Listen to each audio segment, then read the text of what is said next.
ಎಲ್ಲರಿಗೂ ನಮಸ್ಕಾರ ಸ್ನೇಹಿತರೆ, welcome back to my channel. ಇವತ್ತಿನ ಗೃಹಲಕ್ಷ್ಮಿ ಅಪ್ಡೇಟ್ಗೆ ನಿಮ್ಮೆಲ್ಲರಿಗೂ ಸ್ವಾಗತ.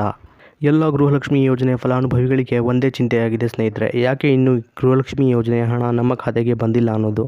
ಹೌದು ಸ್ನೇಹಿತರೆ, 15ನೇ ಕಂತಿನ ಹಣ ಜಮಾ ಆಗಿ 3 ತಿಂಗಳಾದರೂ ಸಹ ಗೃಹಲಕ್ಷ್ಮಿ ಯೋಜನೆಯ ಫಲಾನುಭವಿಗಳ ಖಾತೆಗಳಿಗೆ ಇನ್ನೂ ಸಹ 16ನೇ ಕಂತಿನ ಹಣ ಜಮಾ ಆಗಿಲ್ಲ.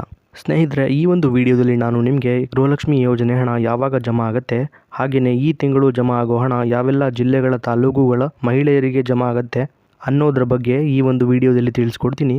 ಹಾಗೆಯೇ ಇಷ್ಟು ದಿನ ಗೃಹಲಕ್ಷ್ಮಿ ಯೋಜನೆಯ ಹಣ ಜಮಾ ಆಗೋಕ್ಕೆ ಯಾಕಿಷ್ಟು ತಡ ಆಯಿತು ಅನ್ನೋದನ್ನು ನೋಡೋದಾದರೆ, ಸ್ನೇಹಿತರೆ, ರಾಜ್ಯ ಸರ್ಕಾರ ಎಲ್ಲ ಗೃಹಲಕ್ಷ್ಮಿ ಯೋಜನೆಯ ಫಲಾನುಭವಿಗಳ ದಾಖಲಾತಿಗಳನ್ನು ಮರುಪರಿಶೀಲನೆ ಮಾಡಿದೆ ಸ್ನೇಹಿತರೆ. ಹೌದು, ಮತ್ತೊಮ್ಮೆ 1,23,00,000 ಗೃಹಲಕ್ಷ್ಮಿ ಯೋಜನೆಯ ಮಹಿಳಾ ಫಲಾನುಭವಿಗಳೇನಿದ್ದರು ಅವರೆಲ್ಲರ ದಾಖಲಾತಿಗಳನ್ನು ಮತ್ತೊಮ್ಮೆ ಪರಿಶೀಲನೆ ಮಾಡಲಾಗಿದೆ ಸ್ನೇಹಿತರೆ. ಹೀಗಾಗಿ ಈ ಒಂದು ಪ್ರೋಸೆಸ್ ಮಾಡೋದಕ್ಕೆ ಇಷ್ಟು ದಿನ ಟೈಮ್ ಹಿಡಿದಿದೆ. ಹಾಗೆಯೇ ಮಹಿಳಾ ಮತ್ತು ಮಕ್ಕಳ ಅಭಿವೃದ್ಧಿ ಸಚಿವೆಯಾದ ಶ್ರೀಮತಿ ಲಕ್ಷ್ಮಿ ಹೆಬ್ಬಾಳ್ಕರ್ ಅವರಿಗೆ ಆಕ್ಸಿಡೆಂಟ್ ಆಗಿತ್ತು ಸ್ನೇಹಿತರೆ. 16ನೇ ಕಂತಿನ ಹಣ ಬಿಡುಗಡೆ ಆಗೋದ್ರಲ್ಲಿ ತಡ ಆಗಿದ್ದಕ್ಕೆ ಇದು ಒಂದು ಕಾರಣ ಆಗಿದೆ ಸ್ನೇಹಿತರೆ. ಗೃಹಲಕ್ಷ್ಮಿ ಯೋಜನೆಯ ಹಣದ ಬಗ್ಗೆ ಸಂಪೂರ್ಣ ಮಾಹಿತಿನ ಈ ಒಂದು ವಿಡಿಯೋದಲ್ಲಿ ನಾನು ನಿಮಗೆ ಕೊಡ್ತೀನಿ ಸ್ನೇಹಿತರೆ.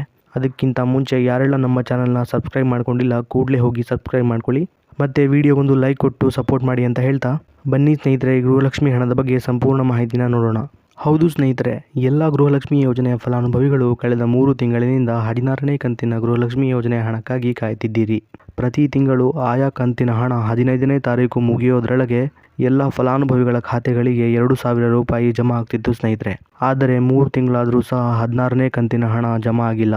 ಈ ಫೆಬ್ರವರಿ ತಿಂಗಳು ಮುಗಿತಾ ಬಂದರೂ ಇನ್ನೂ ಕೂಡ ಯಾಕೆ 16ನೇ ಕಂತಿನ ಗೃಹಲಕ್ಷ್ಮಿ ಹಣ ಜಮಾ ಆಗಿಲ್ಲ ಅನ್ನೋದನ್ನು ನೋಡೋದಾದರೆ ಸ್ನೇಹಿತರೆ, ಈ ಹಿಂದೆ ಎಲ್ಲ ಕಂತುಗಳ ಗೃಹಲಕ್ಷ್ಮಿ ಹಣ DBT ಮೂಲಕ ಎಲ್ಲ ಮಹಿಳೆಯರ ಖಾತೆಗಳಿಗೆ ಜಮಾ ಆಗ್ತಿತ್ತು ಸ್ನೇಹಿತರೆ. ಆದರೆ ಈಗ ರಾಜ್ಯ ಸರ್ಕಾರ ಏನು ಮಾಡಿದೆ ಅಂದರೆ ಈ ಒಂದು ಪ್ರೋಸೆಸ್ನ ಚೇಂಜ್ ಮಾಡಿದೆ. ಹೌದು, DBT ಮೂಲಕ ಹಣ ಜಮಾ ಆಗೋ ಪ್ರೋಸೆಸ್ನ ಸರ್ಕಾರ ಚೇಂಜ್ ಮಾಡಿದೆ ಸ್ನೇಹಿತರೆ. ಈಗ ಎಲ್ಲರ ಖಾತೆಗಳಿಗೆ DBT ಮೂಲಕ ಹಣ ಜಮಾ ಆಗ್ತಿಲ್ಲ. ಅದರ ಬದಲಾಗಿ ಎಲ್ಲ ಜಿಲ್ಲೆಗಳ ತಾಲೂಕು ಪಂಚಾಯಿತಿಗಳ ಮೂಲಕ ಗೃಹಲಕ್ಷ್ಮಿ ಯೋಜನೆಯ ಮಹಿಳಾ ಫಲಾನುಭವಿಗಳ ಖಾತೆಗಳಿಗೆ 2,000 ರೂಪಾಯಿ ಏನಿದೆ ಅದು ಜಮಾ ಆಗುತ್ತೆ ಸ್ನೇಹಿತರೆ, ರಾಜ್ಯ ಸರ್ಕಾರ ಯಾಕೆ ಹೀಗೆ ಮಾಡ್ತಿದೆ ಅಂತ ಹೇಳೋದಾದರೆ, ಯಾರೆಲ್ಲ ನಮ್ಮ ಖಾತೆಗಳಿಗೆ ಗೃಹಲಕ್ಷ್ಮಿ ಯೋಜನೆ ಹಣ ಇನ್ನೂ ಬಂದಿಲ್ಲ ಅಂತ ಹೇಳ್ತಿದ್ದೀರೋ ಅವರೆಲ್ಲರೂ ಸಹ ತಮ್ಮ ತಮ್ಮ ತಾಲೂಕು ಪಂಚಾಯಿತಿಗಳಿಗೆ ಹೋಗಿ ತಮಗೆ ಆಯಾ ಕಂತಿನ ಗೃಹಲಕ್ಷ್ಮಿ ಯೋಜನೆ 2,000 ರೂಪಾಯಿ ಹಣ ಬಂದಿದೆಯೋ ಇಲ್ಲೋ ಅನ್ನೋದನ್ನು ಚೆಕ್ ಮಾಡ್ಕೋಬೋದು ಸ್ನೇಹಿತರೆ. ಹಾಗೆಯೇ ಗೃಹಲಕ್ಷ್ಮಿ ಮಹಿಳೆಯರಿಗೆ ಯಾವೆಲ್ಲ ಸಮಸ್ಯೆಗಳಿರುತ್ತೋ ಆ ಎಲ್ಲ ಸಮಸ್ಯೆಗಳನ್ನು ತಾಲೂಕು ಪಂಚಾಯಿತಿ ಕಚೇರಿಯ ಅಧಿಕಾರಿಗಳಿಗೆ ಕೇಳಿ ಸರಿಪಡಿಸಿಕೊಳ್ಳಬಹುದು. ಈ ಒಂದು ಕಾರಣಕ್ಕಾಗಿ ರಾಜ್ಯ ಸರ್ಕಾರ ಗೃಹಲಕ್ಷ್ಮಿ ಯೋಜನೆ 2,000 ರೂಪಾಯಿ ಹಣ ಏನಿದೆ ಅದನ್ನು ತಾಲೂಕು ಪಂಚಾಯಿತಿಗಳ ಮೂಲಕ ಎಲ್ಲ ಫಲಾನುಭವಿಗಳ ಖಾತೆಗಳಿಗೆ 2,000 ರೂಪಾಯಿ ಹಣನ ಬಿಡುಗಡೆ ಮಾಡೋಕೆ ಮುಂದಾಗಿದೆ ಸ್ನೇಹಿತರೆ. ಇದರ ಜೊತೆಗೆ ರಾಜ್ಯ ಸರ್ಕಾರ ಎಲ್ಲ ಗೃಹಲಕ್ಷ್ಮಿ ಯೋಜನೆಯ ಫಲಾನುಭವಿಗಳ ದಾಖಲಾತಿಗಳನ್ನು ಮತ್ತೊಮ್ಮೆ ಮರುಪರಿಶೀಲನೆ ಮಾಡಿದೆ ಸ್ನೇಹಿತರೆ. ಈ ಒಂದು ದಾಖಲಾತಿಗಳನ್ನು ಮರುಪರಿಶೀಲನೆ ಮಾಡುವ ಸಂದರ್ಭದಲ್ಲಿ ಸಾಕಷ್ಟು ಫಲಾನುಭವಿಗಳಿಗೆ 2,000 ರೂಪಾಯಿ ಹಣವನ್ನು ಕಟ್ ಮಾಡಲಾಗಿದೆ ಸ್ನೇಹಿತರೆ. ಅವರೆಲ್ಲರಿಗೂ ಸಹ 2,000 ರೂಪಾಯಿ ಹಣವನ್ನು ರದ್ದು ಮಾಡಲಾಗಿದೆ ಸ್ನೇಹಿತರೆ. ಈ ರೀತಿ ಫಲಾನುಭವಿಗಳಿಗೆ ಹಣ ರದ್ದು ಮಾಡೋದಕ್ಕೆ ಕಾರಣ ಏನಪ್ಪಾ ಅಂದರೆ, ರಾಜ್ಯ ಸರ್ಕಾರದ ಕಡೆಯಿಂದ ಗೃಹಲಕ್ಷ್ಮಿ ಯೋಜನೆಗೆ 5 ಹೊಸ ರೂಲ್ಸ್ಗಳನ್ನು ತಂದಿದೆ ಸ್ನೇಹಿತರೆ. ಇನ್ನು ಮುಂದೆ ಈ ಒಂದು ರೂಲ್ಸ್ಗಳ ಪ್ರಕಾರನೇ ಎಲ್ಲ ಫಲಾನುಭವಿಗಳ ಖಾತೆಗಳಿಗೆ 2,000 ರೂಪಾಯಿ ಹಣ ಪ್ರತಿ ತಿಂಗಳು ಜಮಾ ಆಗುತ್ತೆ ಸ್ನೇಹಿತರೆ. ಹಾಗಾದರೆ ಬನ್ನಿ ಆ ರೂಲ್ಸ್ಗಳು ಯಾವುದು ಅಂತ ನೋಡೋಣ. ಮೊದಲನೇ ರೂಲ್ಸ್ ಯಾವುದು ಅಂತ ನೋಡೋದಾದರೆ ಸ್ನೇಹಿತರೆ, ಗೃಹಲಕ್ಷ್ಮಿ ಯೋಜನೆ ಎಲ್ಲ ಫಲಾನುಭವಿಗಳ ಕುಟುಂಬಸ್ಥರ ಆಧಾರ್ ಕಾರ್ಡ್ ಏನಿದೆ ಅದು ಅವರ ರೇಷನ್ ಕಾರ್ಡ್ಗೆ ಕಡ್ಡಾಯವಾಗಿ ಲಿಂಕ್ ಆಗಿರಬೇಕು. ಇದಕ್ಕೆ KYC ಅಂತ ಕರೀತಾರೆ ಸ್ನೇಹಿತರೆ. ಹೌದು, ಸಾಕಷ್ಟು ಗೃಹಲಕ್ಷ್ಮಿ ಯೋಜನೆಯ ಫಲಾನುಭವಿಗಳ ಆಧಾರ್ ಕಾರ್ಡ್ ಮತ್ತು ರೇಷನ್ ಕಾರ್ಡ್ KYC ಪೆಂಡಿಂಗ್ ಇದೆ ಸ್ನೇಹಿತರೆ. ಹಾಗಾಗಿ 1.5 ಲಕ್ಷ ಫಲಾನುಭವಿಗಳ ಗೃಹಲಕ್ಷ್ಮಿ ಯೋಜನೆಯ ಅರ್ಜಿಯನ್ನು ರದ್ದು ಮಾಡಲಾಗಿದೆ ಸ್ನೇಹಿತರೆ.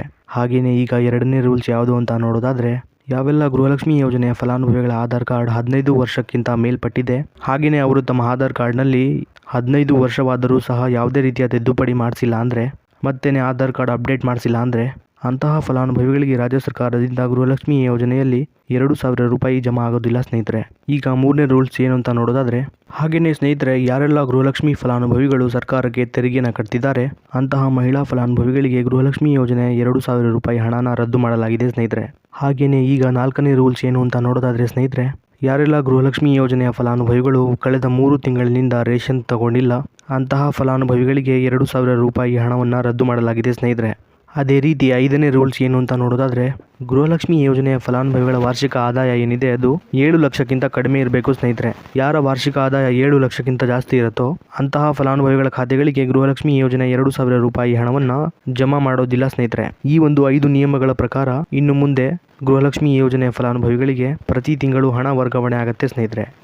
ಈಗ ನಾವು ಗೃಹಲಕ್ಷ್ಮಿ ಯೋಜನೆಯ 16ನೇ ಕಂತಿನ ಹಣ ಯಾವೆಲ್ಲ ಜಿಲ್ಲೆಗಳ ಮಹಿಳೆಯರಿಗೆ ಜಮಾ ಆಗುತ್ತೆ ಅನ್ನೋದನ್ನು ನೋಡೋದಾದರೆ, ಶಿವಮೊಗ್ಗ, ದಾವಣಗೆರೆ, ಚಿಕ್ಕಮಗಳೂರು, ಮೈಸೂರು, ಬೀದರ್, ಬೆಂಗಳೂರು, ಗುಲ್ಬರ್ಗ, ಬೆಳಗಾವಿ, ತುಮಕೂರು, ಮಡಿಕೇರಿ, ಧಾರವಾಡ, ಹಾವೇರಿ, ಕಲಬುರಗಿ, ಉಡುಪಿ, ವಿಜಯಪುರ ಮತ್ತು ಧಾರವಾಡ ಜಿಲ್ಲೆಗಳಿಗೆ ಗೃಹಲಕ್ಷ್ಮಿ ಯೋಜನೆಯ 16ನೇ ಕಂತಿನ ಮೊದಲನೇ ಭಾಗದ ಹಣ ಜಮಾ ಆಗುತ್ತೆ ಸ್ನೇಹಿತರೆ.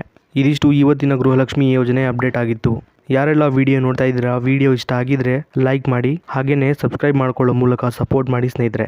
ಯಾರೆಲ್ಲ ವಿಡಿಯೋ ಇಲ್ಲಿವರೆಗೂ ನೋಡಿದಿರೋ ಧನ್ಯವಾದ. ಮತ್ತೆ ಸಿಗೋಣ ಮುಂದಿನ ವಿಡಿಯೋದಲ್ಲಿ.